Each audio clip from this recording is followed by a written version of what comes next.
Yes, welcome. We want to look at the newspapers now, so we'll bring you the newspapers from major newspaper headlines this morning. So stay with us.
Yes, we are here to bring you the major stories making the rounds this morning. And IJ is here. Yes, I am. Very good morning to you, and thank you as you have joined us this morning. Yes, and we also have joining us in the studio to look at, to do justice to the headlines this morning, Barrister Uchebu, a public affairs analyst. Thank you very much. Thanks. Happy to be here. So how was your night? It was good. Okay. Uneventful. Uneventful. And night is usually eventful. Let's go. All right, let's kick it off with ABS website on www.absradiotv.com. We have PPSSC commences career convention for senior post-primary school students, tasks parents to help discover children's talents. Mentally challenged woman caught with tens of thousands of naira in Oka. Flawed.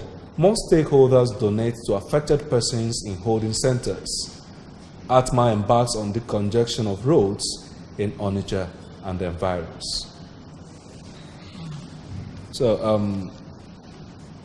which one would you want to start with from those stories? The one that has something to do with education. I think... Commences career convention. It's always very good to, once you mention education, it draws the interest and attention of all well-meaning citizens of the state. What I do know that we lack in studying it as a convention, presumably, but we have to have technical education so that even when you do the convention, you can commence a startup like they do in most parts of the world. After the convention, what do you do next? So it's a good thing that we're starting with convention, but we have to give proper technical education so that students will start up on their own, even when they don't have employment ready after graduation. Okay, and then Atma embarks on the congestion of roads in Onitsha and environs. It's not just the first time they're doing this. Okay, I wish to commend the current administration for taking interest in making our lives here livable. All over the world, they have this livability index, and Anambra and most parts of Africa rank very low in those things. We have to live a comfortable life. We have to clear the congestion along the roads. We congest ourselves too much. And once you do this, look at what happened in Onitsha. Because of the congestion in Onitsha, partly because of it, crime has reduced. When you have a place congested, it becomes a great habitat for criminals to operate. So what they're doing is very good. Thank you. All right, let's move to the Daily Sun now. The Daily Sun, the major story is there. Anger in Senate as PDP, APC senators clash over sitting arrangement. Anger in Senate as PDP, APC senators clash over sitting arrangement. EFCC unveils buildings linked to ex-Governor Fayose. Former Ekiti governor refuses to answer questions, declines administrative bail. PSC appoints 3 new DIGs, that's Public Service Commission appoints 3 new DIGs, 4 AIGs. And Senate orders suspension of ATM charges, ATM and other charges, summons CBN governor. Maybe we'll go from this ordering of sitting arrangements in the Okay, Senate. okay. It's very interesting. So what's going on? The former minority leader is now the majority leader, perhaps. Okay, what's going on is very ridiculous. It's like retarded children on drugs. These politicians, they don't take the country seriously enough. What did you say? Retarded children on drugs. That's the way they operate. That's a hard one. Yes, it's, their situation is hard in the negative sense because they don't take this country serious. We have serious problems of science, technology, education, housing, energy, and they're busy talking about sitting arrangements. They're very, very foolish people, to say the least. Oh. If they go there, take exception to that. They are honorable members. Okay, if they are not. That in my own way, that's my opinion. That dishonorable members. But you know, sitting arrangement is something that maintains orderliness in the house. You wouldn't allow any senator to go to sit wherever he wants to. Sitting arrangement, you have to have sitting arrangement. But in order of things, the priority of things, it ranks very low. If they have the interest of the nation at heart, this sitting arrangement inconvenience won't even reach the level of coming to the media. They are serious people. They will sit anywhere they like. They can sit and operate because they generally have the common interest of people to contend with. And we have very serious problems. And you now come to the media, what would the rest of the world think of us? Are these not jokers? Let's move ahead. Yes, remember, you can join the discussion by calling the numbers on your screen to be part of the discussion. The phone lines are already on, so you can call us in and be part of the discussion. Let's move over to Daily Times now. Senators in near fisticuffs as over sitting arrangements. Akpabio's seat creates rowdy session between APC PDP senators. Electoral Act amendment, use of card reader divides reps. Senate orders CBN to halt ATM excessive charges. APC Appeal Committee upholds Senator Chehusani as Kaduna's central candidate. Army parade starting suspects over missing general. And measure takes effect as 5 IDPs give birth in camp. That's the major stories on the Daily Times this morning. Okay, we have seen the senators and what is going on there. On their senators' things. I think their egos are the problem. And I think we have 36 states, isn't it? If you put their egos all together to make the 37th state, they all think about themselves. So it will be 38 if you put their egos. Okay, that's something I'd like us to look at. The Electoral Act amendment, use of card reader divides reps. Let's look at that one. How could that be? We are supposedly a third world country. I use the word intentionally. We could go further down, but let's just say we're third world. We don't operate the. We don't.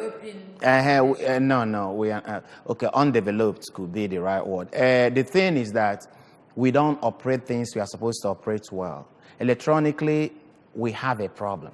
If you go to the bank, sometimes they tell you network issue, ATM network issue, and What on the day of the election, they come with this thumb printing and all that, and they tell you technical issue or logistical issue. And this might be a cover or a facade for somebody who wants to rig the election. I don't think we are mature enough for what they're advocating until we advance in other sectors of the country. America, they're still using thumbprint and all that and cards. Remember the Al Gore and George Bush issue when they were still looking at the dangling child, looking at papers. And now you're talking about, look at the state of development, you're using all those things. And go to the north, where development is very, very low. How are you going to use all this? If you get a grandmother, uneducated, age of 90, how is she going to vote?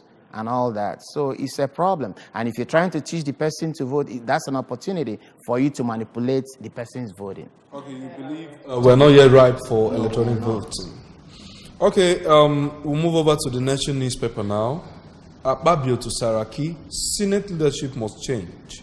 Senators in row over sitting arrangement. That's still the major headlines on most of the papers. EFCC to seize Fayoshe's assets in Lagos and Abuja.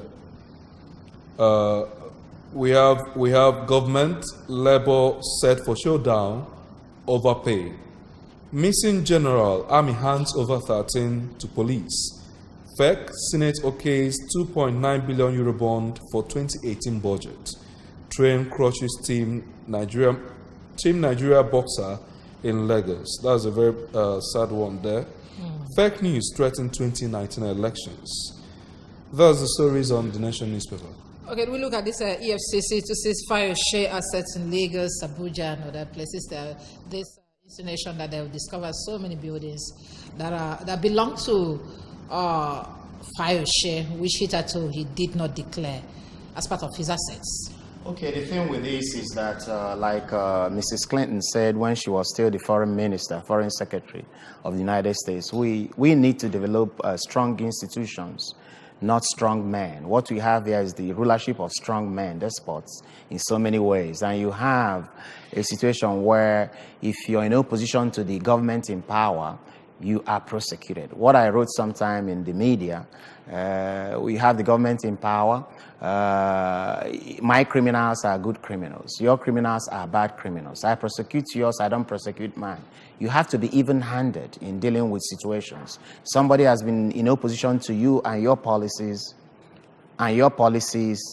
for a while, and you just get in now. What of those in your own camp with serious allegations of corruption? Those who cannot give... So how do you think we are going to do that? Institutionalize or make sure that we have strong institutions instead of strong people? What we have to do to ensure that we have strong institutions is we have to have strong followership. Often people say leadership is the problem. Followership is also the problem. When you put pressure on those in government, then through protests and so many other ways, then you can ensure strong institutions. You have to have, I blame my profession as well, because we have to be fighting these fights on behalf of society, because we are the lawyers, and not the bench, the bar. We assist with the knowledge of the law to prosecute and challenge government in so many ways, so that even when they are going overboard, they have to put back in check.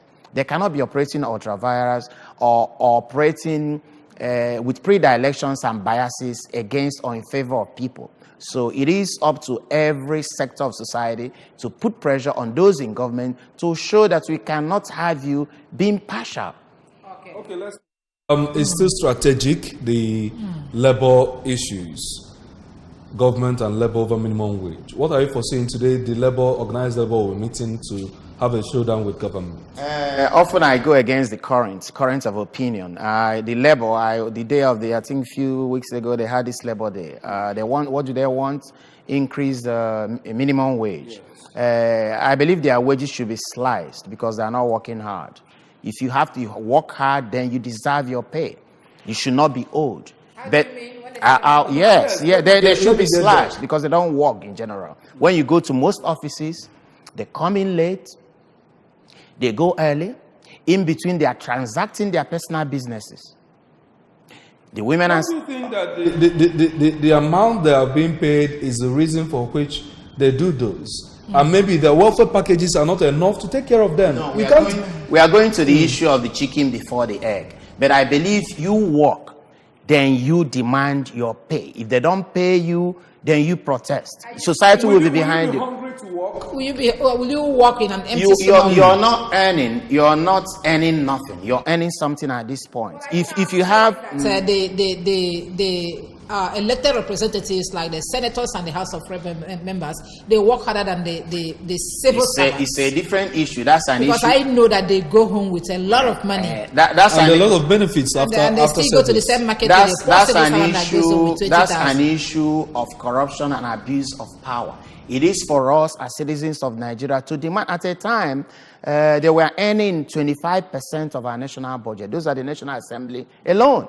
So we have to protest about this. Whatever happened to Nigerian National Association of Nigerian Students? Don't you think that a balance, that corruption issue that makes the Senate to earn 25% of the salary, is the same reason why those people will look around and see the people that are not working, the people that have not even put up to 8 years in their service, getting more than a civil servant will make in 35 years and pensions. For the rest of what I'm saying on this is I have to attack this issue severally. Okay. Separately, not in the way we abuse it now, severally, individually. The thing with it is that the senators and all that are abusing the powers they have. We let them abuse those powers. If we put pressure on them through demonstration, through court actions, they will stop. That's separate from our workers. We have one of the laziest workforces in the world. The last time I came here, I quoted the Minister of Labor. Our productivity is very, very low. So you wait for the government to pay you before you work. Right. Then the government says, if you don't work, we don't pay you. And you're demanding something. I'm sure that you're a hard-working bunch of people. Then you demand the public will be behind you. Okay, let's move over to the Punch newspaper now. EFCC obtains court order to detain Fayose for 2 weeks. That's still the big story. Charge ex-governor to court. PDP tells EFCC. Fire scraps education taxes, pupils to get free meal.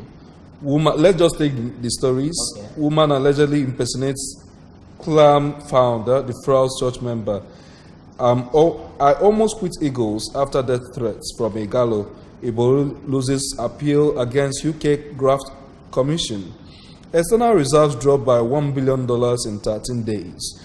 Federal government doctors' residency program to end in 7 years to enforce no work, no pay.